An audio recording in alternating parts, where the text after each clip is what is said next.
sábado. Bom, estamos aqui mais uma vez para recapitular a lição da Escola Sabatina. Essa lição que a gente estuda semanalmente, né?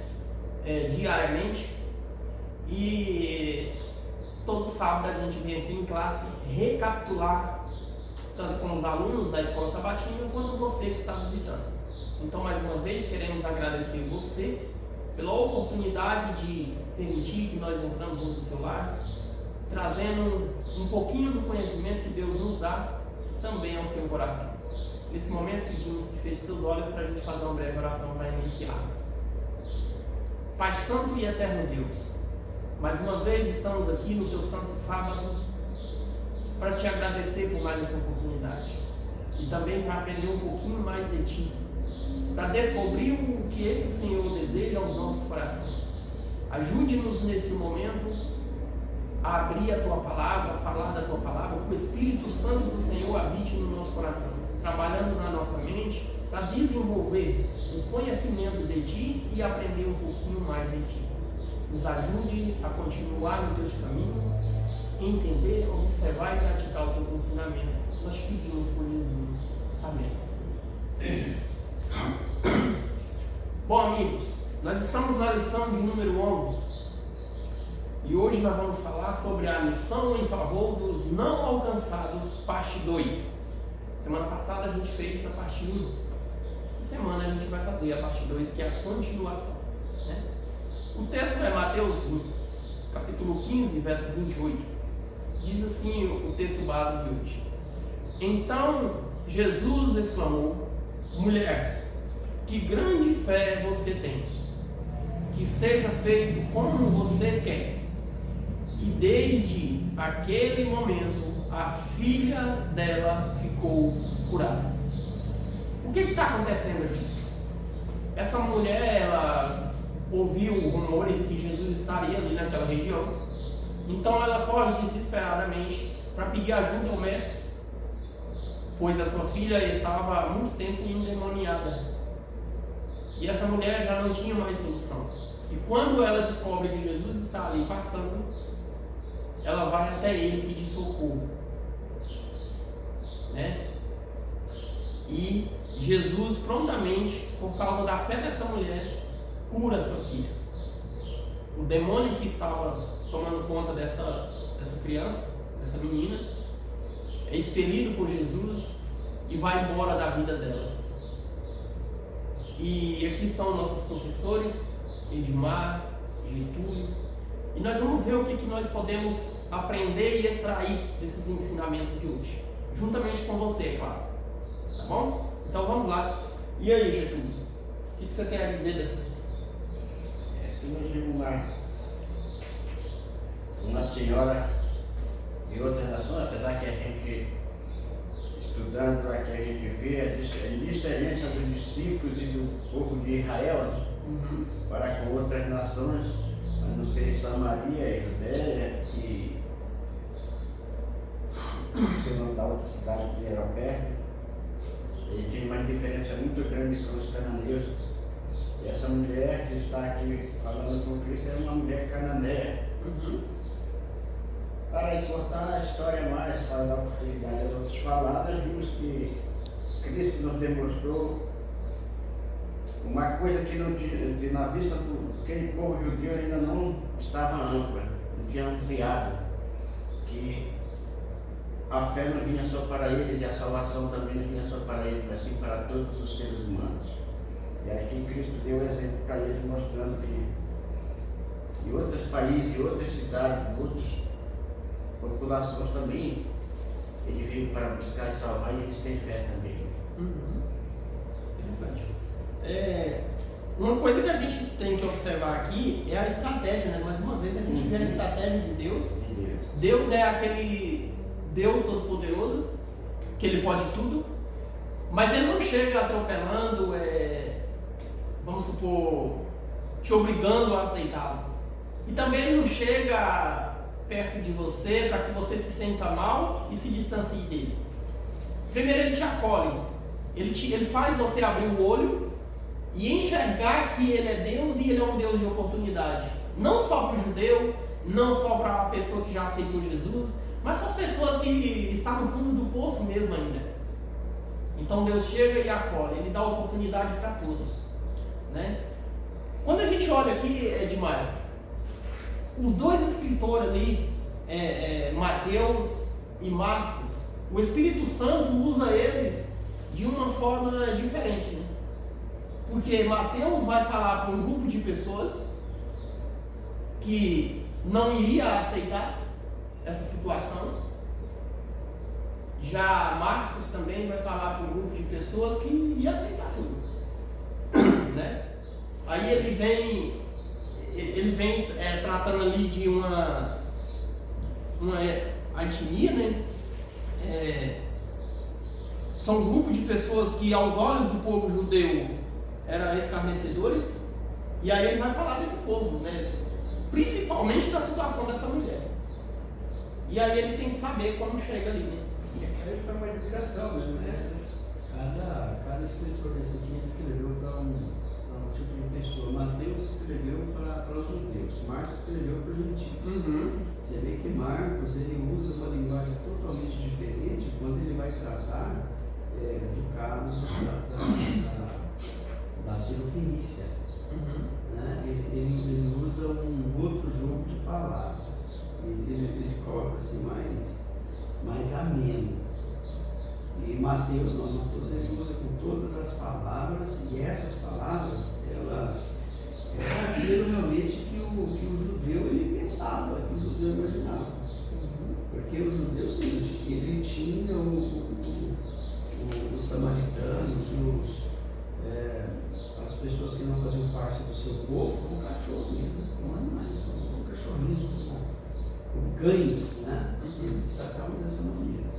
Então é importante quando a gente vê isso daqui, porque a gente pode imaginar o seguinte, que nós temos a verdade, aí nós sentamos em cima da verdade, nos abastecemos da verdade, mas só que o propósito de Deus não é esse, nunca foi. O propósito de Deus é que nós absorvemos a verdade e depois essa verdade seja disseminada para outras pessoas, certo? Até porque se você alimentar muito e não exercitar, você fica obeso. E a obesidade vai trazer o quê? Um problema cardíaco, vai trazer um problema de circulação, vai trazer um problema de saúde, e isso vai levar à morte. Então, quando a gente fica obeso espiritual também, isso pode levar a gente à morte espiritual. Então, o que Jesus quis ensinar para os discípulos aqui? Olha, vocês aprenderam, mas olha aqui quem está no nosso meio, uma pessoa que vem de uma outra etnia, que vem de uma outra nação, uma pessoa que não conhece. Hoje o meu pastor, ele explicando isso aqui, e ele falou assim, olha, como que a mulher Sirofenícia, como que ela conheceu, como é que ela sabia quem era Jesus, como é que ela conheceu? Hoje é fácil. Hoje você tem a Bíblia, hoje você tem a televisão, você tem a internet, você tem muitas coisas que você pode pesquisar e você vai compreender. Mas como que ela conhecia Jesus se ela morava em outro país? E a mensagem não tinha levado ainda? Um país totalmente idólatra. Ela provavelmente ouviu, né, de alguém testemunhou para ela. Então, se alguém testemunhou para ela, alguém viu, foi lá e testemunhou. O que nós estamos fazendo? Da mesma forma, quando você abastece-se da verdade, quando você conhece a verdade, automaticamente você tem que disseminar ela. Porque tem muitas pessoas morrendo no erro. E muitas pessoas morrendo sem conhecer a verdade. E a gente tem tanta verdade, mas esbalda na verdade. E agora? Eu creio que essa mulher aí, ela é do tempo de Abraão, né? Ela disse que ela conheceu e ouviu falar do pai Abraão. Ela já conhecia, já tinha entendimento. E quando Cristo chegou e ela percebeu que ele fazia coisa diferente, ela deve ter, a Bíblia não explica, né? Ela deve ter dito, não, eu vou lá, ele é milagre, faz isso, é alguma coisa que precisa de Deus. E creu naquele e foi lá. Uma coisa que nós temos que observar aqui, juntamente com o pessoal ali de fora também, é que nós, adventistas, não somos donos da verdade, a verdade ela não é nossa. Vocês aí do outro lado, talvez de outra religião, também a verdade, vocês podem ter algumas verdades, mas essas verdades que vocês têm, elas não são de vocês, elas são do povo de Deus. A verdade de Deus, ela foi dada ao povo. Qual é o nosso dever? Nós temos que estar brigando entre si? Não. O que nós temos é estudar a palavra de Deus e aceitar as verdades que Deus apresenta a nós. Entende? O que a gente faz aqui é dividir essas verdades que a gente adquire com o tempo, através do Espírito Santo, dividir com as pessoas. A mesma coisa você aí do outro lado, se você descobre alguma verdade na Bíblia, o que você tem que fazer não é se apropriar dela, ou descer o cacete em alguém que não conhece aquela verdade que você descobriu. Não, você tem que passar aquela verdade às pessoas, para que outras pessoas também descubram. É isso que a Bíblia está falando aqui, é isso que a Bíblia está mostrando aqui, mostrando que Deus ele não faz acepção de pessoas, e Ele é um Deus de todos, e não um Deus de um grupo de pessoas. O que nós temos que observar é que Jesus mesmo falou, eu tenho outras ovelhas que não são desse aprisco. Então existe um grupo do povo de Deus em algum canto no mundo, mas existe algumas pessoas desse mesmo grupo que ainda não estão nesse grupo, eles estão lá fora. Vai chegar um momento que eles vão conhecer essa verdade através de você, ou através de outro membro, e ele vai se juntar com esse grupo, que é onde Jesus fala, né? Haverá um tempo que haverá só um rebanho e um só pastor. E cabe a quem conduzir? Ele diz que cabe a ele conduzir essas pessoas que estão lá longe. Mas quem é que leva a mensagem dele? Somos nós.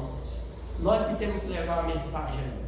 E quando a pessoa aceita, Jesus vem e convence, o Espírito Santo convence, Jesus vem, acolhe, transforma e traz para o seu grupo.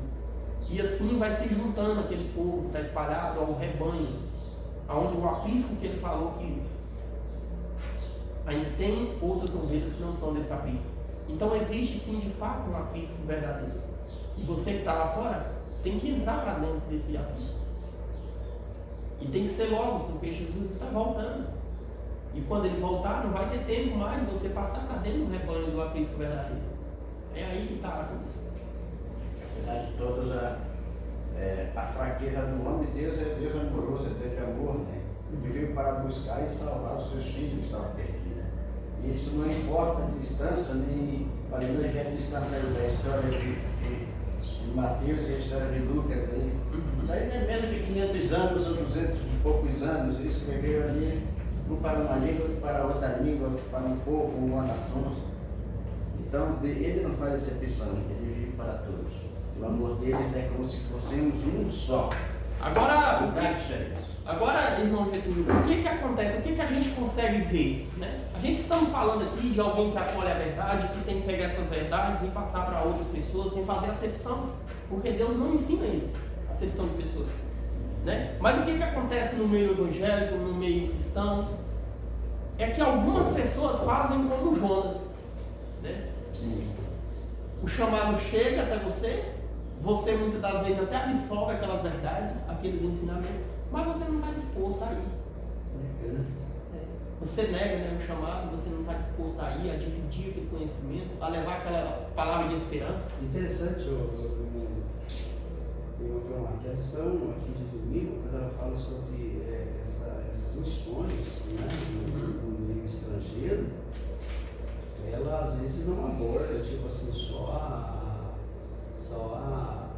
ida na África, você ir lá do outro lado do mundo, né, na América do Norte, lá na Ásia.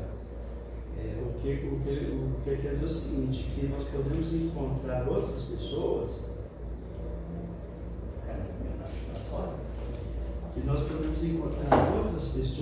entendeu? Dentro do nosso próprio país. Não é? E por outro lado, por exemplo, o que nós segunda-feira falando que Jesus ele saiu da região, né, que ele pregava, que era a Judeia, né, e foi para uma região que chamava Tiro e Sidom. Tiro e Sidom eram assim, as duas regiões, né, que eram mais idólatras da época.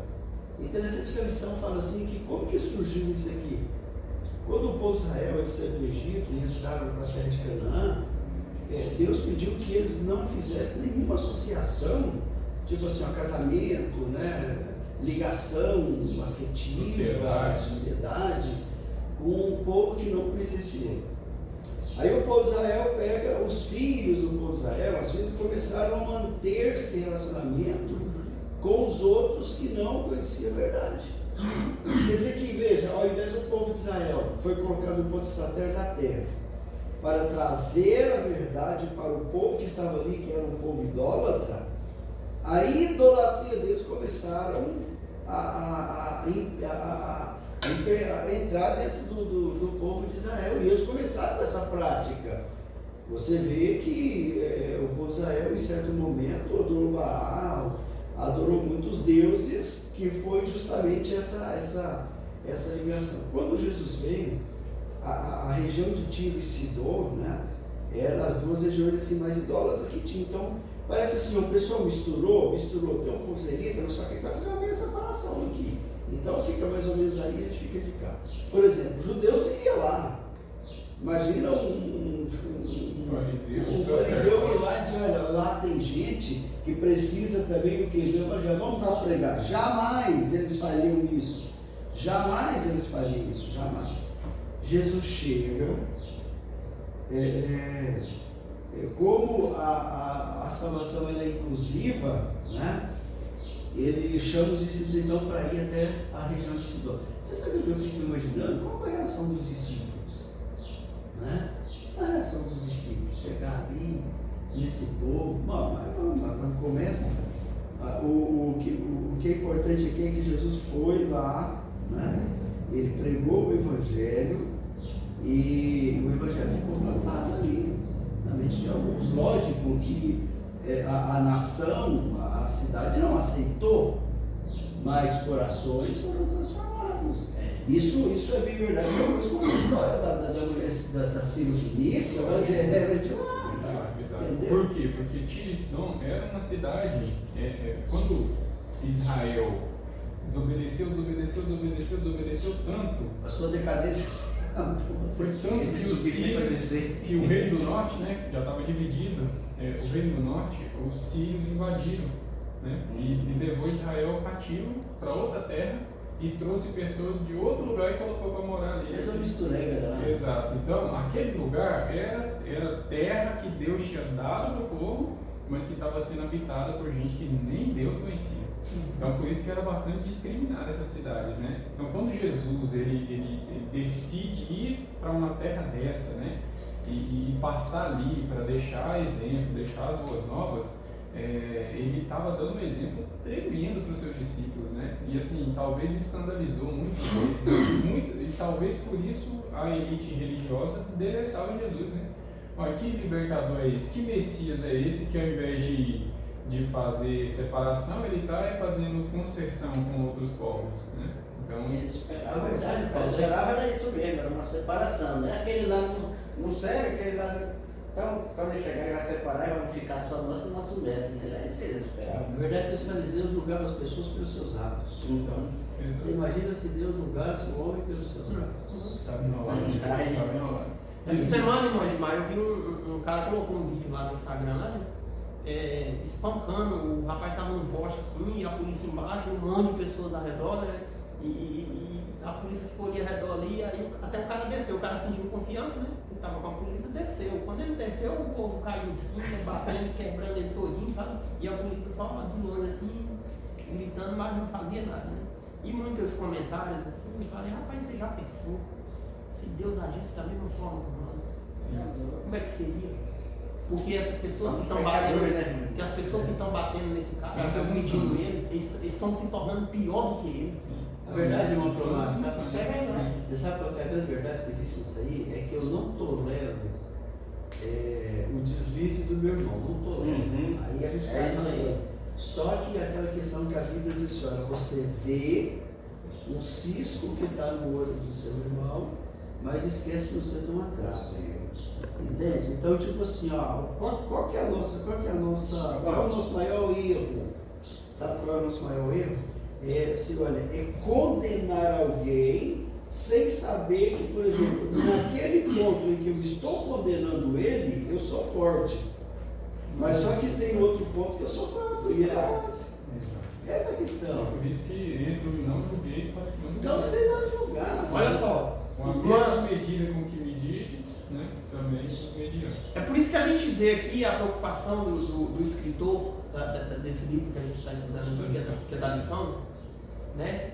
A preocupação dele em mostrar a diferença de falar com as pessoas entre Mateus e Marcos. Porque a gente vê aqui que a gente está falando de um grupo de pessoas que era totalmente idólatra, adorava outros deuses, e além disso eles praticavam algo terrível. Porque além deles se casar com as filhas, se prostituir com as filhas, eles pegavam as filhas e davam para os filhos como esposa também. Virou uma bagunça. Só que você vê o tamanho da imundícia que tinha Virou uma nisso. bagunça. E assim, é tão pagão que Jesus ele cita Tiro e Sidom quando ele vai fazer uma comparação com a Galileia, que teve Jesus morando junto com eles ali. Ele falou: no dia do juízo, Tiro e Sidom terão mais misericórdia do que vocês.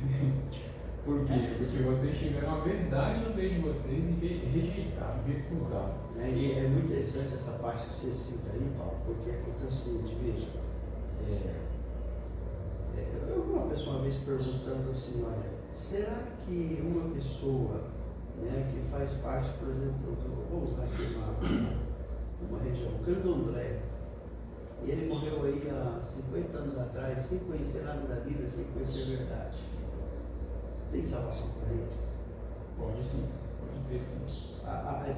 Tem um verso interessante que a Bíblia fala assim que Deus ele é misericordioso e a salvação ela alcança todo mundo. E o outro ponto, Deus não leva em conta o tempo de ignorância. O que acontece? Veja, você sabia que aquele que mais conhece mais vai ser julgado? Sabia disso? Então, diante disso daqui, é que a gente vê assim, ó, muita omissão à verdade. Um dia eu estava conversando com uma pessoa, né? Aí ela me perguntou sobre o sábado. Ela assim, ó, ela é religiosa, de uma religião. E eu peguei e falei para ela, eu falei assim, ó, o sábado é a melhor coisa que Deus fez para o ser humano. Aí eu peguei e falei, peraí, deixa eu abrir. Ele falou, não quero. Eu comecei a falar, não quero, deixa eu abrir a Bíblia. E ela tinha uma Bíblia em cima, quer dizer, então ela não queria ouvir. Aí eu peguei, deu vontade de fazer igual os discípulos fizeram, falei assim, eu faço descer fogo sobre essa mulher. Não quer ver a verdade. Mas acontece assim, essa opção de receber a verdade, porque sabe o que acontece? Aí a pessoa fala assim, não, eu não quero ouvir a verdade porque eu não vou ser julgado por ele. Isso é omissão. Vai ser julgado também. Porque teve a oportunidade de ter a luz e Então ele teve a oportunidade de ouvir a mensagem e não quis. Aqueles que não tiveram uma oportunidade é um outro caso. Essa pessoa teve. Agora, entre o povo de Deus, entre nós também, há a opção de verdade. Você sabe por quê? Porque muitas vezes a gente recusa a ler um livro, por exemplo, Conselho sobre Mordomia. Sobre regime alimentar. Isso, sobre regime alimentar. Eu vou jogar para você, eu já li. Desconsiderando, não, mas eu nem queria. Paulo, os 2 livros que eu já li, e eu vou dizer um negócio para você, tem um tesouro. Foi Conselho sobre regime alimentar e Conselho sobre mordomia. Ótimo. E eu vou dizer um negócio para você, eu fui relapso quanto à mordomia muito tempo, porque eu não entendia. Não entendia, como é que coisa. E tinha luz disponível. Paulo, a gente pensa que mordomia é você devolver o dízimo para Deus. Totalmente diferente. Não, inteiro. deixa eu dizer um negócio para você, o dízimo, devolver a Deus o dízimo e a oferta é por último.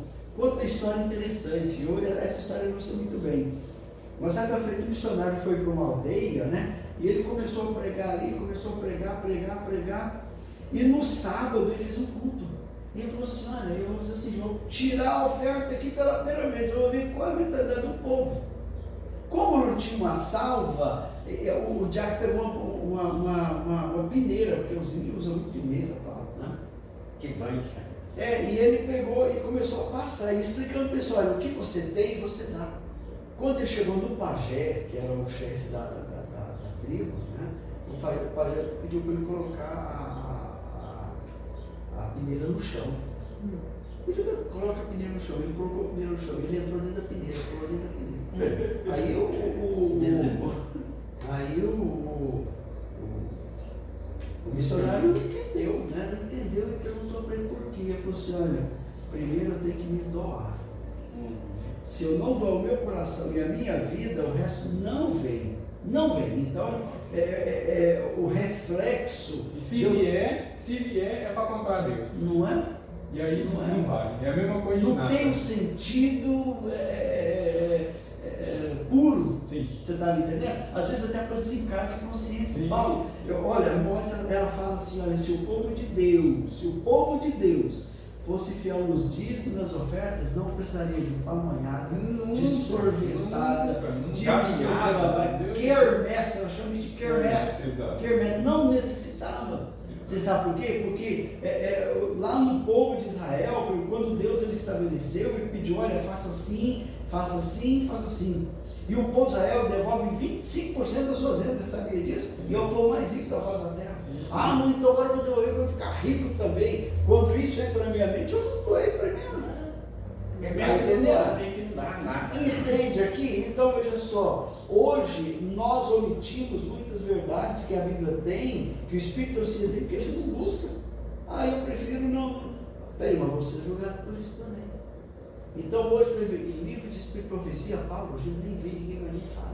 Triste, né? Deixa eu dizer uma coisa para você. Antigamente, você chegava na casa do Adventista, você via no estante Profetas e Reis, você via o grande convite, Lar Adventista. Hoje você chega na casa do dia, você vê uma TV de 48 polegadas, de 60, 80. E a gente tá E quando acha, fechado, né, irmão? Quando acha algum livro fechado. É raro achar, e quando acha tá empoeirado. Né? E eu tava lendo essa Padeira semana. meu ontem. Tirou a poeira? Eu estava lendo essa semana o livro Ouve Pedir Mais, e o livro Ouve Pedir Mais falou o seguinte, olha, você sabe por que Jesus vai dizer para as pessoas assim, afastai-vos de mim porque eu não os conheço? Porque não houve comunhão, não houve intimidade. Sim. Aí eu falo assim, olha, hoje a gente passa 2 horas, 3 horas na frente do celular, nas redes sociais, mas não consegue ficar 1 minuto orando. Sim. Você viu que foi aprovada agora a questão dos 4 dias de trabalho só? Semana? Já foi agora. Foi aprovado. Só falta o presidente da República sancionar. O Congresso já aprovou. Entende? Graças a Deus que isso aconteceu. O problema, irmão Edmar, o problema é que o povo vai usar. Peguei a vossa cabeça porque a eleição se aproxima. O problema é que. Segunda, terça, quarta, quinta. O problema é que em vez das pessoas pegar esse dia a mais para ter mais tempo com a família, com as coisas de Deus, entendeu? Porque a base do mundo é família, é Deus e família. Entendeu? As pessoas vão usar esse dia a mais para fazer mais perversidade. Infelizmente. Entende? Um tempo ocioso só para piorar, né? Sim, irmão. Olha só, o que a gente vê o homem criando, dizendo que é benefício para a população, é só para destruir. Você pode olhar nas Papel homem. Toda vez que eles mudam as leis nas escolas é para arrebentar os alunos. Eu prefiro ficar com a Bíblia, porque a Bíblia fala assim, 6 dias trabalhando. Ponto final. Que ponto final. Não pede para mudar isso. Não tem coisa de homem, não é bom não. Sim, exato. Então é complicativo. Agora, aqui, se falou, é bom ele não recusar, né? É bom cumprir, porque se falou, tá falado. Outra coisa aqui, irmão Edmar, que a gente consegue observar ali, né? Esse povo, através desse comércio que os israelitas tinham com esse povo dessas terras, alcançou até o rei Salomão. Né? Ah, tá. Porque o primeiro a estabelecer comércio com eles em Israel foi Salomão, né? Então assim, Salomão ele comprava muita coisa deles e vendia muita coisa deles. Exato. E esse foi um dos erros que Salomão cometeu, né? Porque ele encheu a terra de Jerusalém, a cidade de Jerusalém, de gente gananciosa. E Paulo, Ele casou com princesas de várias nações. Isso é o que eu ia comentar. Quando você fala assim, ele manteve matrimônio com representantes de praticamente todo mundo. Eu estava lendo um livro de Armand e ela fala bem assim, O primeiro erro que Salomão cometeu não foi ter casado com as meninas. O primeiro erro dele foi, ao invés de consultar a Deus e perguntar quem é que vai construir o templo, ele chamar lá o cara lá do Irão, né? De Tiro, né? É Irão, de alguma cidade. Ele chama um estrangeiro habilidoso para construir o templo. Porque quando Moisés vai construir o primeiro santuário móvel, quem foi que falou, Moisés? Eu já enchi de sabedoria Bezalel, né? E o outro, eu esqueci o nome lá. Então é Deus quem deu capacidade para um israelita, porque ali fazia parte do povo dele, fazia parte da identidade dele. Um estrangeiro, ele não tinha identidade hebreia, ele não tinha consideração por Deus, e tudo que ele queria era. E por mais, Paulo, por mais também que ele seguisse um modelo ou um projeto, ele deveria fazer alguma coisa da vontade dele também. Sim, e assim, ele seguiu, o projeto certinho seguiu, porque Salomão era rígido, né, ali e tal, no cumprimento das regras. Porém, tudo que ele fez era por dinheiro, não era por amor. E aí, Ellen White fala que por causa disso, os outros israelitas começou a também ter ganância no coração. E essa praga começou a alastrar no reino e arruinou a cidade toda, né, arruinou o país inteiro. Então, assim, aí depois que veio as outras consequências, que é o casamento e tudo mais, os casamentos. Mas assim, só para você ver, né? Então, essa questão dos comércios aí, quem começa com isso é Salomão. Foi um erro que Salomão fez, né? Em estabelecer comércio com isso, porque era um comércio ganancioso, né? Então, tem isso. Mas aí, o que acontece? Olha só, Jesus, ele é o reparador de brechas, né? Jesus, ele conserta as cagadas que a gente faz, né? As bobeiras que a gente dá. Então, assim, Jesus, ele é um mestre em consertar. Um faz besteira, outro continua postergando a besteira, mas Jesus chega e põe um ponto final. A parte de segunda-feira vem falando sobre buscando as multidões. Aqui está falando, tipo assim, olha, é interessante notar, sabe, que no ano de 88, 89, aqui na Cidade Jardim tinha um camarada lá, muito bem estabelecido, sabe? O camarada trabalhava com programação de computação, naquela época o computador estava em alta, estava começando. E ele pegou e botou na cabeça de que Jesus estava voltando e ele tinha que acabar com tudo e ir embora para a cidade. Olha, eu tenho que ir embora da roça, tenho que ir embora. Foi embora para a roça, e ele ficou com tudo. Eu me lembro que ele tinha 2 meninos pequenininhos assim, né? E a esposa dele, ele foi para a roça, ele deu tudo bonitinho e foi embora para a roça. Esses dias agora eu estava conversando com o Jair, o Jair é muito amigo dele, né? E ele retornou para a cidade agora uns. Não tenho ideia não, um tempo atrás ele retornou. Ele retornou velho, doente, sem nada. A esposa abandonou ele. Então acontece o seguinte, veja só, a gente pensa, olha, nós temos que ir embora.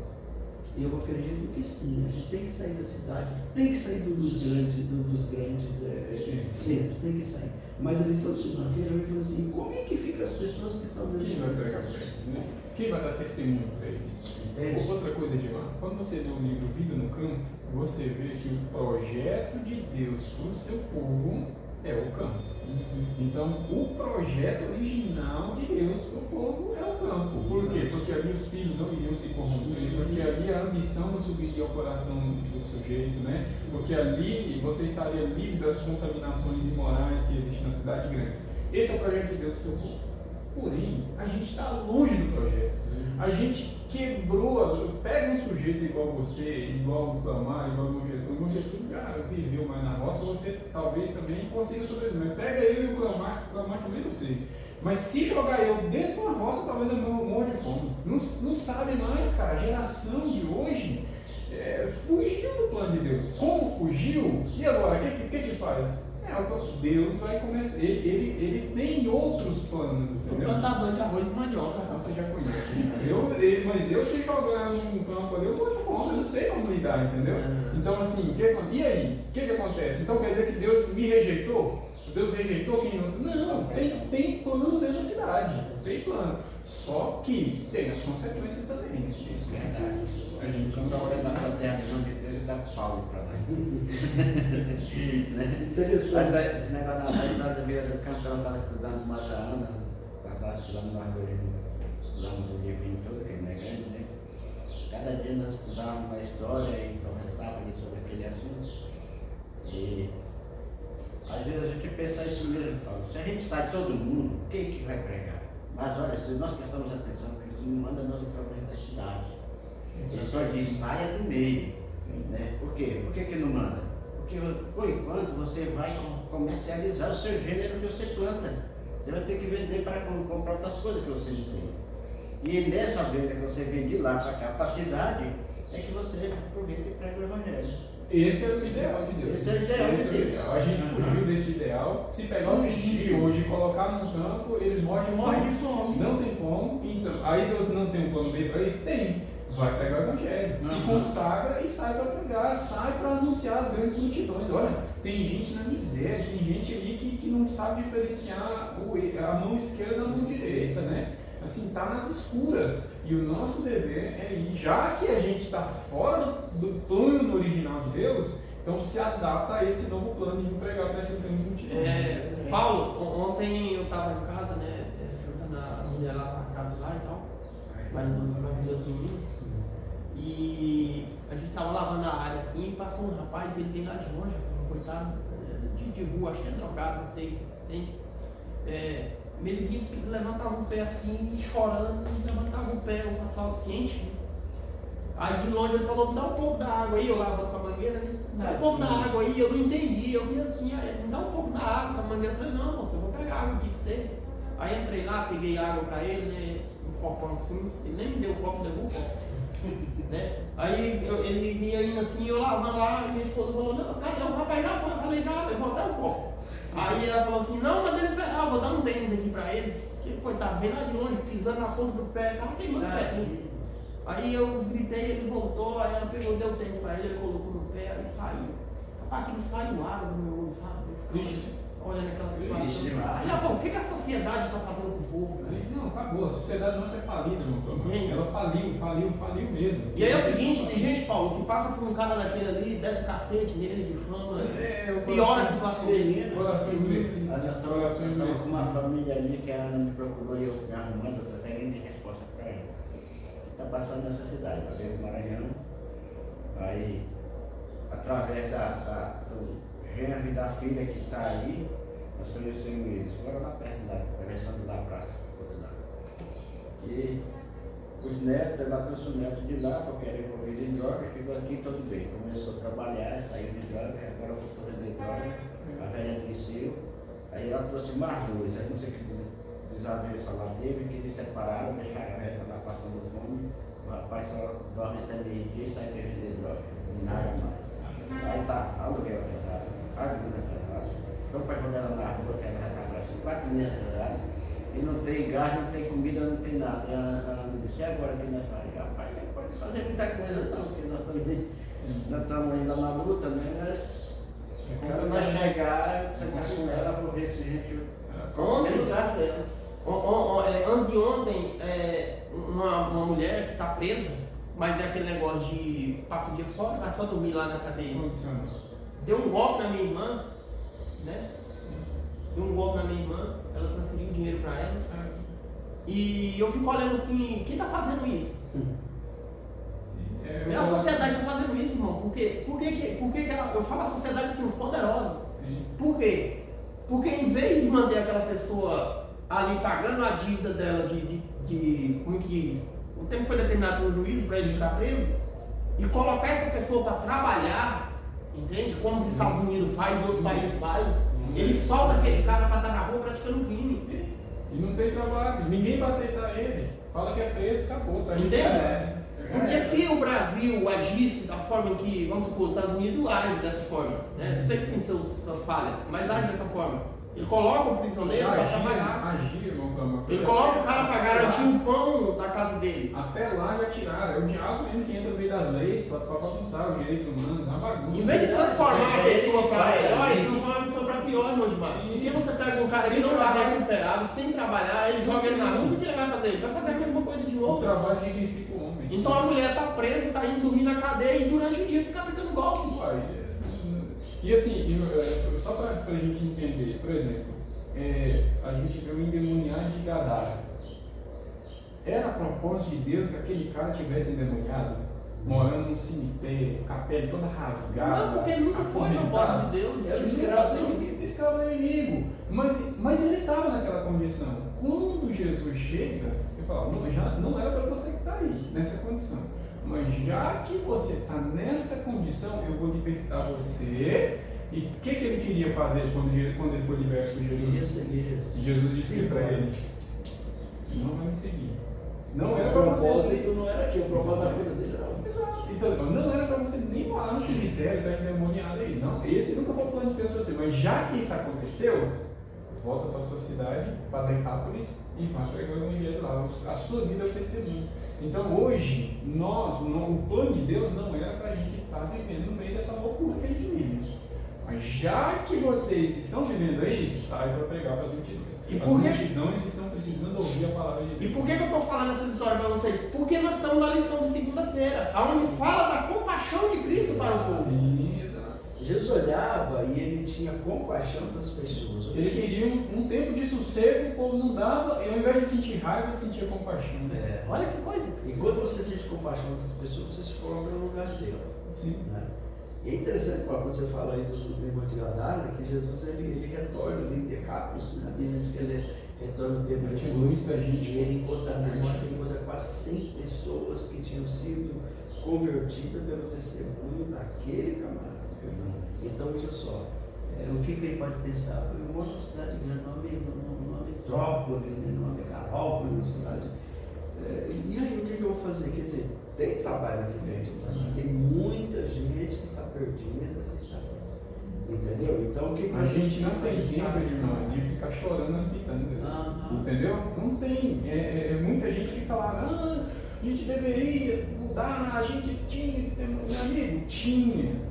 Não mudou? Vai pegar o evangelho então, meu amigo. Porque ou você sai com estrutura para morar num campo, ou se você sair desestruturado, você vai pagar um preço alto e vai voltar para a cidade de novo. Vai voltar, verdade. Então assim, já que não tem estrutura, já que você não consegue cumprir o propósito original de Deus, se adapta com o que você tem. Vá às grandes multidões, tenha compaixão das grandes multidões. E outra questão, Paulo, que não pode esquecer desse ponto que você está falando, sem dizer que há pessoas que vão para o campo para fugir da missão. Sim. Você está entendendo? Para fugir da missão. Sim. Não quer falar com gente, não quer mais ser bíblico, né? Não, é para Ele fugir. igual animal lá no meio do mato. Lá. Isso. O diferenciado dessa fala diferenciada é que Jesus trouxe para nós, né?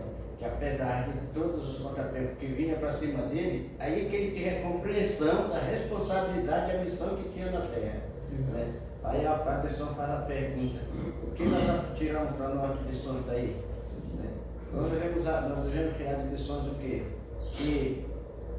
Que Jesus ele compadecia das pessoas e conhecia que havia uma necessidade muito grande de levar a palavra, eles conheceram o verdadeiro Deus, e que essa missão não ia parar por ali, e que chegasse até nós para nós ter o mesmo compaixão, o mesmo compromisso e enxergar também, como nós falamos, das pessoas que estavam necessitadas, das pessoas que foram espancadas, quando vão relatar os rapazes que foram espancados, e às vezes nós se perguntamos, o que é que nós estamos fazendo? Por que nós não levamos? A culpa também é nossa, irmão. É o que eu quero chegar, né? Nós também temos culpa Sim. nisso. Não é só aquela pessoa, não, nós também, porque nós temos a verdade.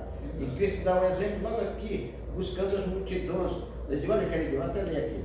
Jesus graciosamente entende o chamado, apesar dos desafios extremos e internos, o chamado para a sua missão na cidade também. E a minha resposta para essa pergunta é que Jesus compadecia das multidões e desejava ver mais pessoas trabalhando em favor do Evangelho.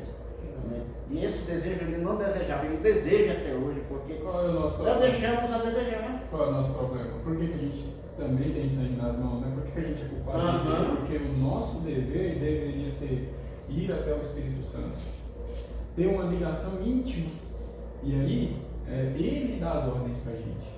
Né? Nós, como igreja, deveríamos ser enviados pelo Espírito Santo. Né? Os irmãos lá de Antioquia, como é que surgiu a primeira, a segunda e a terceira viagem missionária do apóstolo Paulo?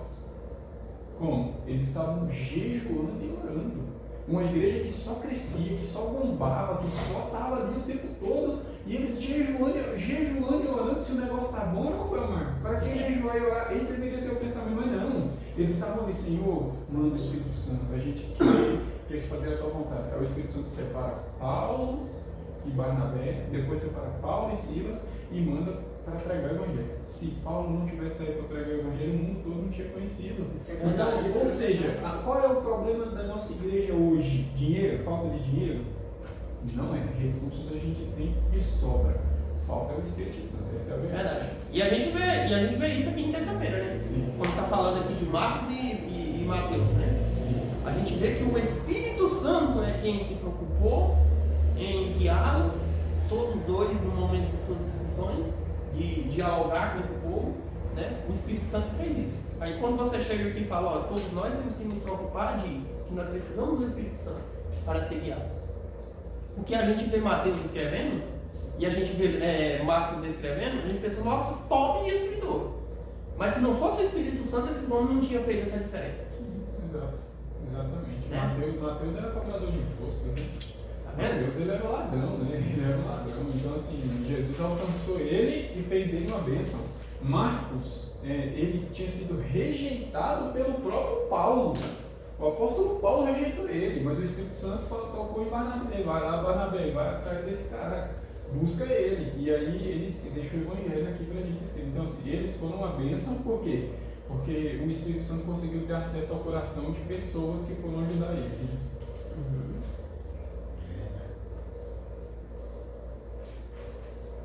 Essa é a lição de quarta e a lição de quinta, né, ela faz aqui alusão à fé.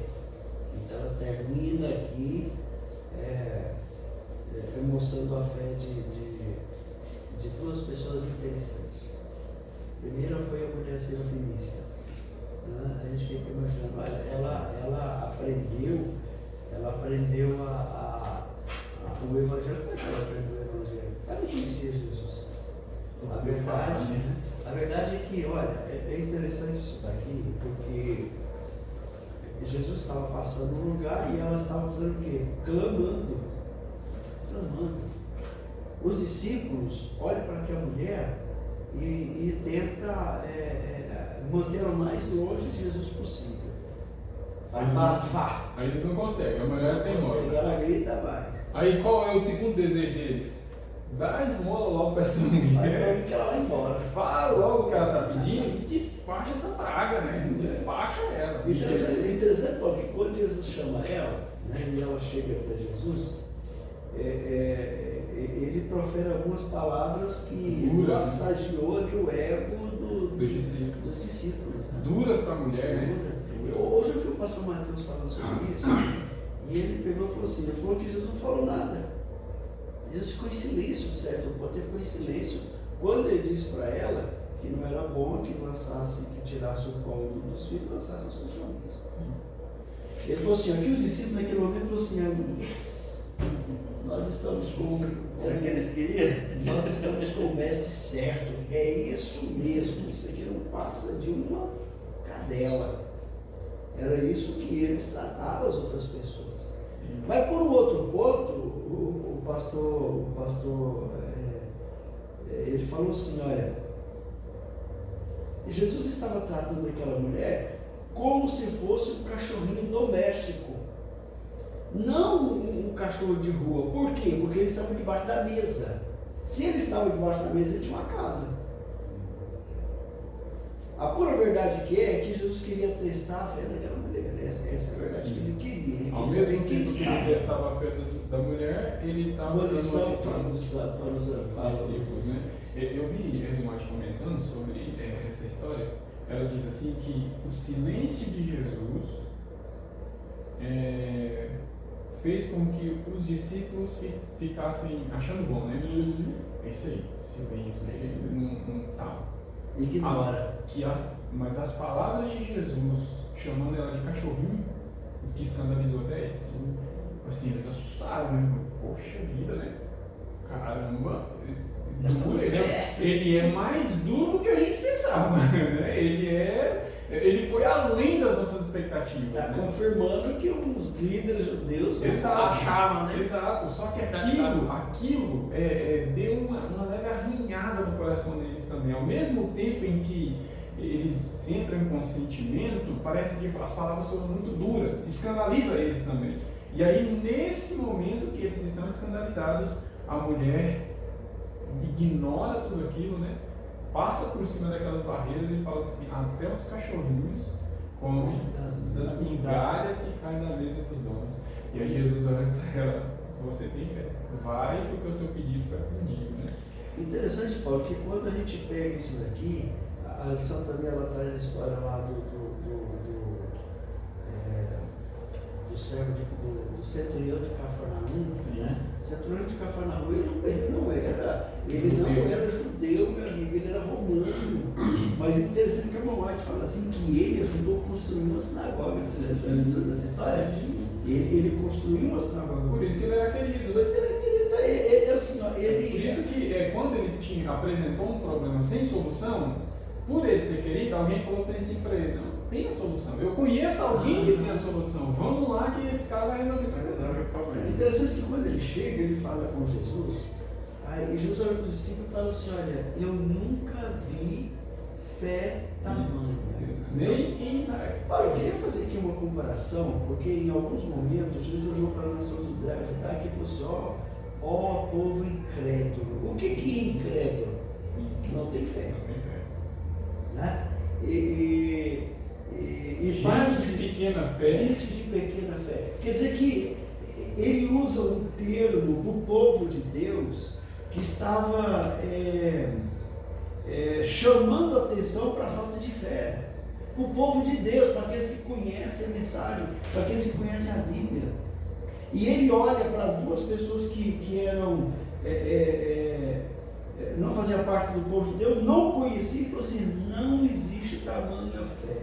Você sabe, eu estava pensando, imaginando assim: olha, a igreja tem mudado muito nos dias em que nós estamos. Demais. E Jesus, ele preocupado com isso, ele falou assim: ó, porventura, quando eu retornar essa terra, será que eu vou encontrar fé? Só que quando Jesus falou, ele não falou do povo de fora, ele estava falando do povo dele. Então hoje a igreja está muito além daquilo que Deus quer. Será que está faltando fé também no povo de Deus? Irmão, a esperança. Aqui nós estamos falando de esperança. Entende? A esperança nas pessoas está acabando. Entende? Aquele grupo que a gente conhece de pessoas do tudo pode, tudo eu posso fazer, porque Jesus, nós somos salvos pela graça e Deus é amor. Então tudo pode. Ele já está se juntando com aquele grupo de pessoas que já não tem mais esperança da volta de Jesus. Sim. Entende? E o outro irmão Clamar, você vê o Edmar contando a história no passado de que o cara, por achar que Jesus estava voltando, foi ao extremo de vender tudo e posse e tal. Hoje a gente está indo para o outro extremo. A gente está vendo tudo acontecendo e aí as pessoas falam: não vai voltar. Não, isso está crescendo um tanto, Paulo, que tem Não é tamanho amado, que Jesus não volta. Olha só, isso está atingindo todas as igrejas que existem. Entende? Eu vi um comentário sobre isso. Olha só para você ver, para vocês terem uma observação, faz uma análise de todas as lideranças da igreja anualmente para você ver. Você não acha firmeza nos líderes, é poucas pessoas envolvidas. Alguns líderes estão lá, não está nem se lixando. Eu vi uma coisa importante falando sobre isso, sobre os dias da volta de Jesus. Isso vai ser igualzinho aos dias de Sodoma e Gomorra. Por exemplo, naquele dia que o anjo entrou na casa de Ló e falou: Ló, pega sua família e vai embora, porque esse lugar não vai amanhecer. A irmã White, ela comenta sobre isso. Se eu não estou enganado, eu não li a história da redenção. Eu acho que a história da redenção, acho que ela mesma, ela fala assim que, por exemplo, naquele dia, o dia foi normal do mesmo jeito. Amanheceu o sol, a temperatura foi a mesma, nada aconteceu de dia normal. Como é que você ia voltar? Mas lógico que não ia, porque na nossa mentalidade a gente pensa assim: para Jesus voltar, tem que acontecer uma catástrofe grande. Por exemplo, na pandemia, a pandemia ela afastou muita gente da igreja. Sim. Mas muita gente também abriu a fé. Eu vi o pastor Dr. Rodrigo falando sobre isso, que a igreja depois da pandemia, ela deu uma sacudida tão grande que só permaneceu quem. Então ele acredita que isso também é o treinamento. Sim. É o treinamento. Certo? Certo? Então, veja só, isso é importante, porque nos dias em que nós estamos vendo, a igreja está meio que assim, meio que relapsa. Você está me entendendo? As pessoas parecem que. Hoje eu vi o doutor Rodrigo falando assim, que hoje até as músicas da igreja hoje é por Jesus apaixonado. Sim. Jesus é pastor base, cara. Se tem uma coisa que Jesus não era apaixonado. De maneira alguma, ele disse que era uma raiz seca. Sim. Entendeu? Sem formosura. Sim. Mas seu coração era cheio de amor. Essa que é a diferença. Então hoje até as músicas da igreja é por Jesus apaixonado. É música que, sinceridade, até onde nós vamos parar? Ontem eu estava lá em casa, eu não sei, depois vocês colocam lá na internet, colocam assim, ó. Família canta número 3, número 2. A família canta número 2.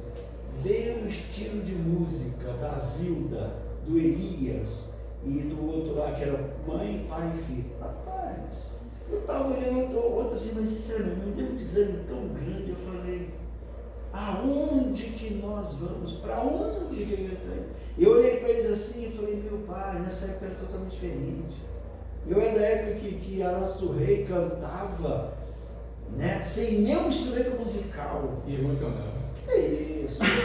Uma vez, mas o Lula estava conversando com um camarada, e o Lula falou para ele assim, rapaz, nós temos um quarteto na nossa igreja que gravou várias fitas cassete na época, e CDs, que sem nenhum instrumento musical. Ele falou, eu duvido. Então amanhã você vai ver, no outro dia a gente entrou, mostrou para ele, um cara ficou assim, e com a boca aberta.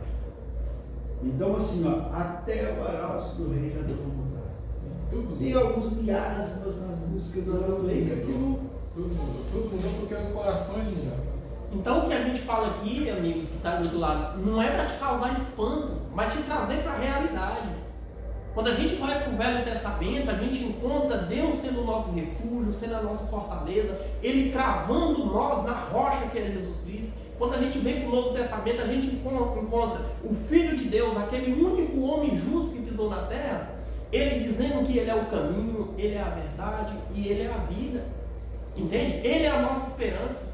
Então eu e você não podemos perder a nossa esperança de salvação, de ser uma pessoa melhor, de nos tornar uma pessoa melhor, de ensinar os nossos filhos no caminho que devem andar. Nunca! Apesar do mundo estar mergulhado num podridão, entende? De caminho, nós nunca devemos perder a esperança, porque Jesus está voltando, irmãos. Ele não vai demorar a voltar, e Ele vai voltar, eu querendo, ou você não querendo, qualquer pessoa não querendo, mas Ele vai voltar. Se por acaso chegar o momento de Jesus voltar e tiver uma única pessoa esperando Ele promete que vai vir buscar essa pessoa. Entende? Às vezes a gente encontra assim no povo que não professa a nossa fé, que não conhece as verdades, uma firmeza maior que a da gente. Sim. Eu dei um estudo para um casal há muito tempo atrás. Vai cada aí na desenho. Eu dei um estudo para um casal há muito tempo atrás e não vingou o estudo. Eu esperava que eles batizassem a Fátima, mais ou menos. Essa semana a Fátima me ligou e falou uma coisa interessante. Ela falou assim, Edmar, tudo aquilo que você me falou está na minha cabeça. Isso é muito importante. Aquilo é verdade, aonde eu estou não é verdade. Eu ainda vou batizar na sua igreja. Não esquecer que está botado ali. E ela está no lugar, e eu vou dizer mais para você, lá para o povo lá, a autoajuda é o que manda. Então você tem que ser, tem que acontecer. Você entendeu? Então hoje, no meio do povo de Deus, hoje, eu fico imaginando assim, quando Deus olha para a igreja, né? Essa semana eu estava conversando com o irmão Getúlio, é que a igreja, a Assembleia está usando brinco e adornos. Eu falei para ele, não vai demorar muito a nossa igreja também usar, porque eu acredito que na Europa, alguns países da Europa já está quase que liberado. Qual foi o conjunto aí que eu vi mais pela igreja nossa? É um que tinha. Pode até ter com as pessoas, Edmar, mas na doutrina, a doutrina continua intacta. Por quê? Porque a doutrina da igreja é a menina dos olhos, né? A igreja é essa. Não vai mudar. Não muda. Então a doutrina, as pessoas podem até se rebelar, mas a doutrina continua firme. É porque, assim, ó, o povo de Deus, na verdade, não é o povo todo que está num grupo, mas os remanescentes que estão naquele grupo. Você sabe outra coisa também muito importante, Paulo, que eu vejo assim que o povo de Deus está perdendo um pouco essa identidade, é a questão do sábado. Moço, eu vou dizer um negócio para você, a irmã White antes disse, olha, a gente tem que tomar cuidado, muito cuidado com os limites do sábado. O que é os limites? Pôr do sol de sexta-feira, Pôr do sol do sábado. Sabe o que acontece? Às vezes a gente vai até mais tarde, na sexta-feira, e no sábado a gente empurra o sol com o cabo da vassoura, pá, porque eu tenho que... Você está me entendendo? Eu acredito assim, olha, se o sábado é o sinal entre o povo de Deus e ele, a partir do momento que a gente perder essa identidade, pô, Deus vai perder. Essa semana eu voltei a ler a Bíblia, porque eu leio a Bíblia um capítulo por dia. Demorei 5 anos e meio para ler. Terminei agora, estou retornando. Eu estou aqui, ó, em Êxodo capítulo 39. Essa semana eu estava falando assim, olha, se você pegar alguém trabalhando no sábado, deve ser apedrejado. Você sabe, eu parei um momento que eu estava aqui e falei assim, meu pai, será que eu teria alguém na igreja? Se essa lei, ela prevalecesse. É preocupante, né? Entendeu? Então, tipo assim, olha, é as pequenas coisas, a gente tem que tomar cuidado disso aí. Entendeu? Assim, olha, eu acredito que o sábado, uma vez eu não passou falando assim, que o sábado, ele é a árvore é a árvore do conhecimento do reino do mal, ninguém pode tocar. Não pode tocar, não pode tocar. Entendeu? É o sábado, o dízimo e a oferta. Então, Imodimar, quando a gente vê uma história como essa mulher que ligou para você, entende? Relatando que observou que a verdade está gravada nessa cabeça, né? A gente vê vestígios de remanescência lá fora. Quando a gente vê um padre, entende? Reconhecendo que realmente a verdade é o que a gente apresenta na Bíblia Sagrada, a verdade é o que a Bíblia está o que está na Bíblia, o que a gente está apresentando às pessoas, a gente vê um padre fazendo isso, a gente vê vestígios do povo remanescente lá fora. Sim. Entende? Quer dizer, irmão Clamar, que com essas duas histórias que fechou quarta e quinta-feira, a gente vê Jesus dando ali o critério que ele vai julgar. Qual é o critério? É fé. Não interessa se é judeu, não interessa se é centurião, não interessa se é publicano, não interessa se é humanidade, não interessa, ele vai julgar pela fé. E o que é fé? Fé é relacionamento com Deus. Entendeu? Esse vai ser o critério de julgamento. Então Jesus ele é justo e ele vai julgar de acordo com aquilo que ele pergunta. Haverá fé na terra? Haverá relacionamento com Deus, pessoas se relacionando com Deus na terra quando eu voltar? Isso é importante, né? Bom, amigos, foi um prazer mais uma vez estar aqui com vocês, tá? É isso mesmo que o irmão Paulo falou, né? A fé é muito importante. Não importa onde você esteja, você tem que ter relacionamento com esse Jesus. É o único, ele diz, ele é o caminho, é a verdade e a vida, é o nosso Salvador. É ele que nos apresenta diante do Pai, o Todo-Poderoso, tá? Sem ele não tem salvação, para mim nem para você. Sem ele não somos nada e não chegaremos a lugar nenhum. Obrigado mais uma vez. Eu vou pedir que vocês fechem seus olhos e eu vou pedir o Paulo fazer uma oração por nós. Oremos. Pai querido, queremos agradecer pelo estudo da lição da Escola Sabatina. Hoje nós aprendemos que nós temos uma missão para com as multidões, uma missão para com pessoas diferentes, pessoas que não conhecem o Senhor, que não ouviram falar do Teu nome. Nós somos responsáveis por elas. Que o Senhor Deus nos dê o senso de urgência, nos dê o senso correto, nos dê a sabedoria, as palavras corretas. A nossa parte é mantermos ligados ao Senhor e nós vamos cumprir a nossa parte pela sua misericórdia e que o Senhor nos use em nome de Jesus. Amém. Amém. Obrigado, amigos, e até o próximo missão.